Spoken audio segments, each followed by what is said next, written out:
kepada kami seperti apa kondisi di posko pemenangan Khofifah Emil. Kalau berdasarkan quick count, sejumlah lembaga survei begitu, petahana ini memimpin perolehan suara. Ya tidak, sekarang saya berada di posko pemenangan Khofifah Emil yang ada di Jalan Diponegoro, Surabaya. Memang dari hasil penghitungan cepat pasangan Khofifah Emil memang saat ini sudah mencapai hampir 58% dari hasil hitung cepat Litbang Kompas. Dan hasil cepat ini kemudian pasangan Khofifah Emil tadi sekitar pukul 17.00 tadi mendatangi posko pemenangan yang ada di Jalan Diponegoro, Surabaya. Pasangan Khofifah Emil melakukan syukuran dengan potong tumpeng di posko pemenangan ini bersama para tim pemenangan dan relawan yang ada di posko pemenangan. Khofifah sendiri menyampaikan pesan kepada para relawan dan juga tim pemenangan untuk tidak melakukan euforia atau berfoya-foya atas kemenangan quick count hasil cepat Pilgub Jatim. Dan Khofifah juga meminta kepada para relawan dan tim pemenangan untuk terus mengawal hasil penghitungan suara baik di tingkat TPS maupun sampai ke tingkat KPU nanti sampai final untuk pemenangan Khofifah Emil. Demikian hasil petikan wawancara dengan Khofifah Emil.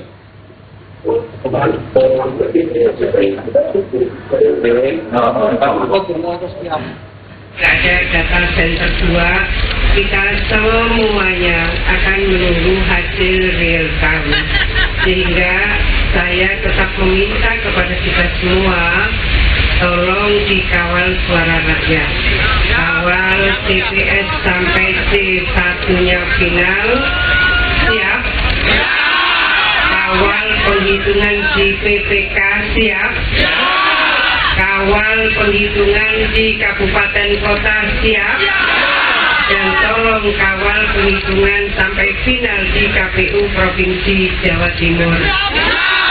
Apa yang sudah kita lihat dari hasil quick count adalah bagian dari kerja keras panjenengan semua yang patut kita syukuri bersama, tapi bahwa jangan ada euforia dan harus tetap dikawal suara rakyat melalui pengumpulan C1 final, PPK final, KPU Kabupaten Kota final, KPU Provinsi final. Ya, itu tadi adalah hasil petikan wawancara dengan Khofifah. Khofifah meminta untuk tidak melakukan foya-foya atas kemenangan quick count ini. Dan di posko Diponegoro ini juga sudah banyak sekali ucapan selamat atas kemenangan Khofifah Emil yang sudah berjajar-jajar di depan posko pemenangan Khofifah Emil yang ada di Jalan Diponegoro, Surabaya. Demikian yang dapat saya laporkan. Baik, Ayul Andim, terima kasih atas laporan Anda. Selamat bertugas kembali. Demikian laporan Ayul Andim, pemirsa, dari posko pemenangan Khofifah Emil. Pak Agus, begini, kita bicara yang Pilkada Kabupaten Blitar terlebih dahulu. Ternyata suara petahana dengan penantang itu sangat jauh. Artinya penantang yang sampai saat ini masih memimpin. Itu bagaimana? Teorinya masuk dong ya yang tadi ya Pak Agus? Saya teringat pada waktu 5 tahun atau pada waktu pilkada terakhir, itu Mak Rini itu adalah penantang yang bisa mengalahkan petahana pada waktu itu. Ya, ketika itu ya. Waktu itu. Mengapa? Karena ada sebuah harapan yang bisa ditawarkan kepada masyarakat Blitar memperbaiki pada waktu itu. Dan sekarang itu selanjutnya kalah. Mengapa? Kita lihat pada waktu debat kemarin, dia selanjutnya menjadi problem gara-gara contekan, akhirnya kemudian itu menunjukkan bahwa ada sebuah problem selama 5 tahun. Mengapa harus kemudian melihat contekan, begitu loh. Hal itu menunjukkan bahwa secara personal mungkin ada sebuah masalah pada selama 5 tahun dalam bahasa petahana itu adalah semenjak dilantik maka itu adalah waktunya kampanye bagi petahana. Kalau penantang itu adalah semenjak kampanye itu adalah baru kampanye. Nah, kalau misalkan, bukan misalkan, selama 5 tahun ini atau selama dia menjadi Bupati di Blitar ini, menurut saya ada sebuah masalah sehingga masyarakat itu belum welcome terhadap beliau pada periode pertama ini. Oke, artinya kalau kita bicara beliau sebagai petahana harusnya benar-benar memahami data-data tanpa harus melihat contekan seperti itu ya? Betul, program visi misi. Jadi sebetulnya pada waktu debat itu adalah, kata kuncinya adalah apa yang telah dikerjakan selama satu periode ini mendasarkan pada visi misi program kemarin. Baik. Kalau tidak paham dengan itu, maka kemungkinan ada apa ya dengan dirinya, kan begitu aja. Kalau misalkan dia sudah bisa melaksanakan, maka selanjutnya ketemu siapapun termasuk masyarakat itu tidak kecil hati, maka malah kalau bisa itu dalam bahasanya dikapitalisasi terhadap semua yang telah dilaksanakan. Karena apa?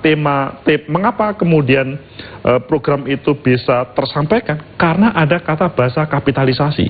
Karena kalau tanpa kapitalisasi, orang tidak melihat program itu, visi misi kemarin telah berjalan atau tidak. Itu yang penting. Baik, jadi artinya mungkin hal-hal yang kita harus memahami bahwa mungkin tidak selamanya petahana bisa meraih kembali kursinya, karena mungkin ada beberapa hal yang menjadi catatan masyarakat juga. Kalau dia tidak masih memimpin. Kalau dia tidak bekerja, tidak maksimal, pasti selanjutnya pasti kalah. Oke, baik Pak Agus, itu masih di Blitar. Nanti kita juga akan mengetahui seperti apa sih perolehan sementara untuk di beberapa wilayah kabupaten kota di Jawa Timur. Tetapi gini Pak Agus, kalau tadi kita mendengarkan begitu laporan dari rekan Ayul Andim terkait bahwa oke lah, taruhlah saat ini memang berdasarkan hasil lembaga survei begitu ya, petahana masih memimpin, tetapi Khofifah menyatakan bahwa jangan terlalu euforia dulu lah. Artinya ini kita masih memiliki tanggung jawab untuk mengawal suara sampai nanti real count dari KPU.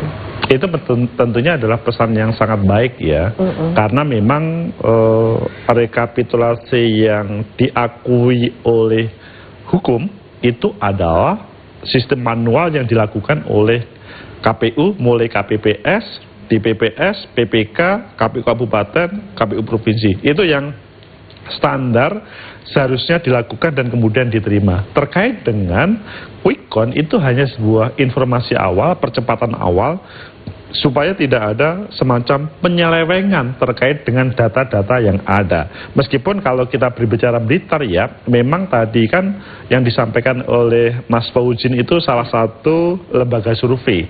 Akan lebih baik misalkan data tersebut ditampilkan oleh lembaga survei yang lain, sehingga ketika terjadi perbedaan itu enak ngomongnya.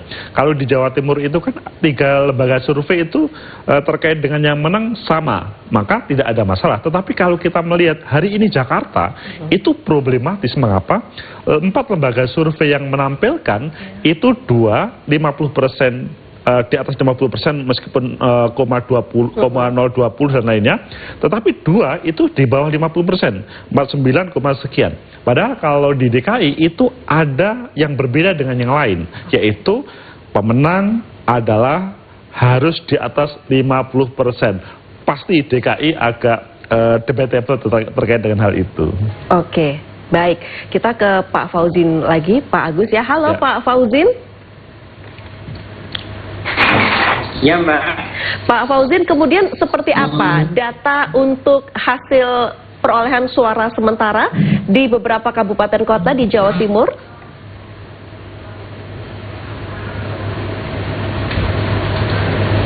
Halo, Pak Fauzin.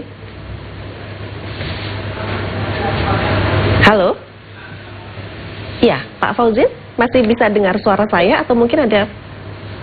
Bisa? Baik, ya Pak Fauzin, seperti apa kemudian kalau kita berbicara di kabupaten kota yang lain di wilayah Provinsi Jawa Timur ini untuk hasil quick count?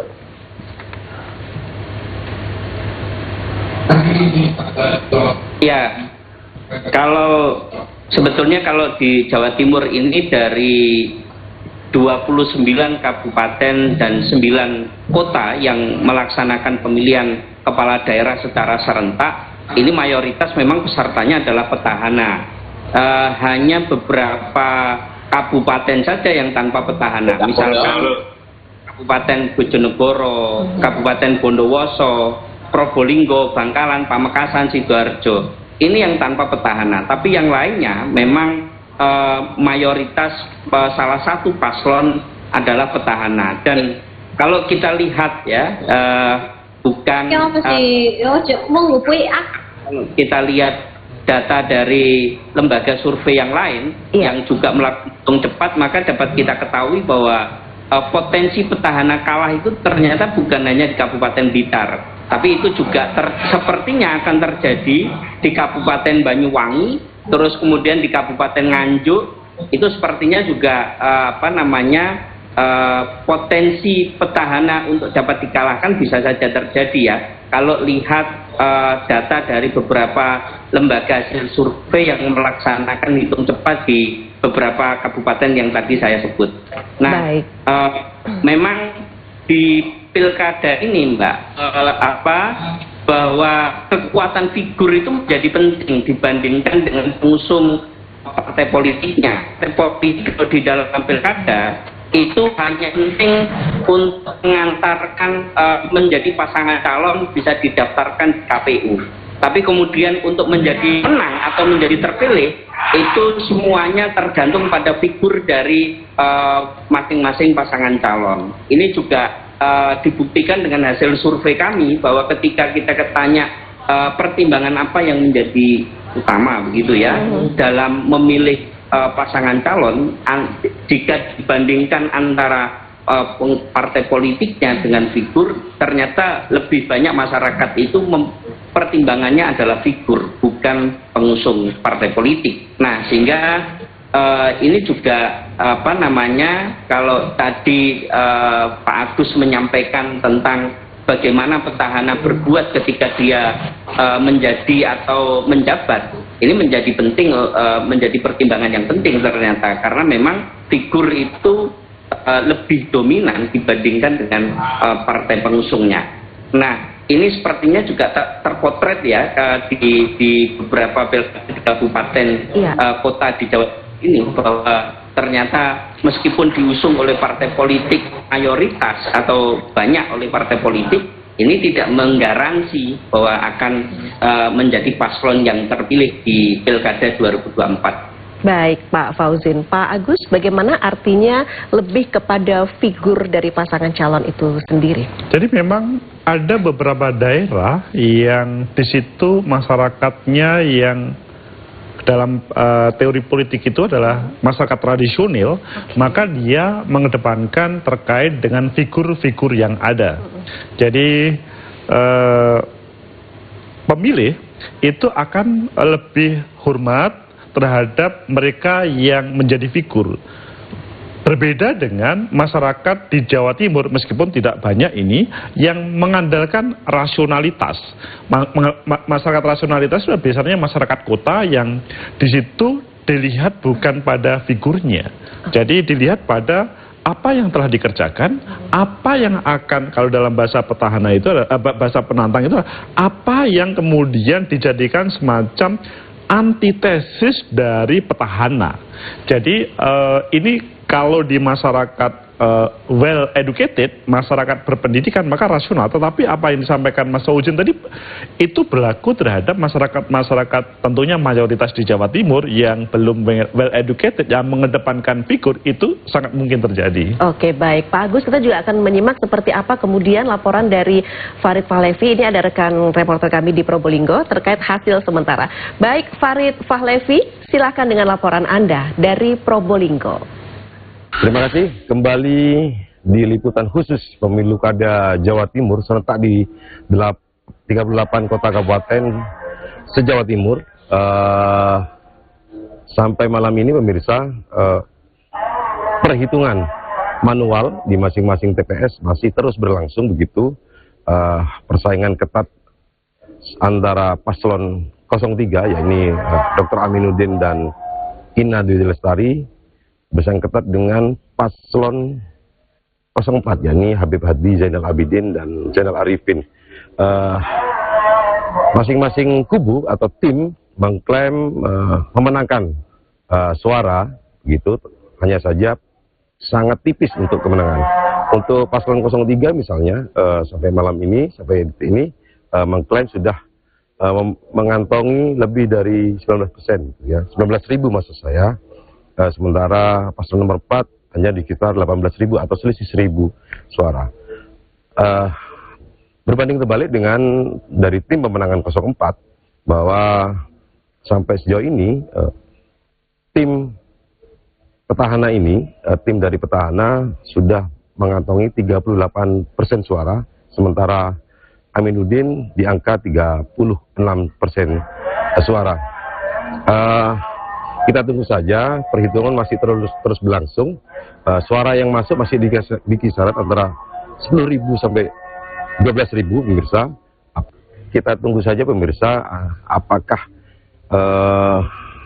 paslon 03 dan 04 ini bersaing nantinya seperti apa, di mana memang paslon 03 dan 04 ini maksud saya benar-benar bersaing ketat di angka sangat tipis pemirsa. Tinggal nanti di masing-masing TPS yang belum masuk, apakah kantong-kantong ini, apakah dari kantong 03 yang belum masuk, apakah kantong dari 04 yang belum masuk.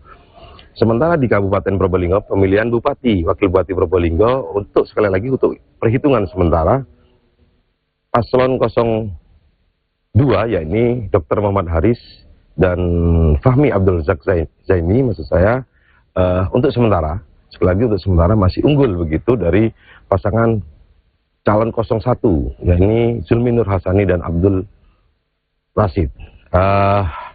Namun di beberapa TPS memang pasangan 02 ini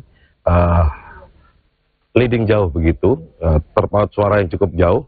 Tapi sekali lagi ini masih belum final, kita tunggu saja kelanjutannya seperti apa. Mengingat perhitungan secara manual masih terus berlangsung. Demikian laporan dari Probolinggo, kembali ke studio. Terima kasih atas laporan Anda terkait dengan hasil sementara untuk Pilwali Kota Probolinggo dan juga pemilihan Bupati Probolinggo. Baik pemirsa, tetaplah bersama kami. Dialog spesial coblosan rek Pilkada Serentak Jawa Timur tahun 2024 masih akan kembali sesaat lagi.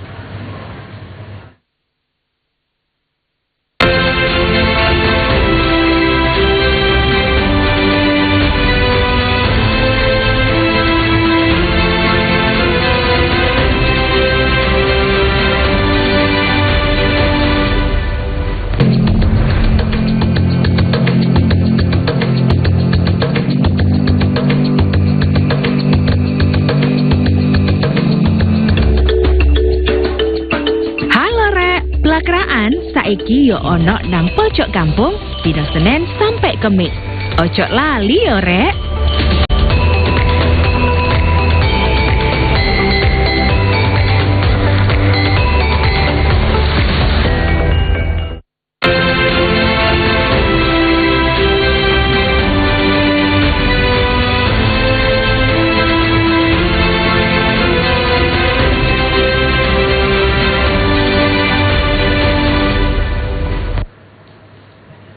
Ya pemirsa, saat ini Anda tengah menyaksikan program Dialog Spesial Coblosan Rek Pilkada Serentak Jawa Timur tahun 2024 yang didukung oleh Kencana. Kencana ahlinya Bajaringan sudah pasti tidak tipu-tipu.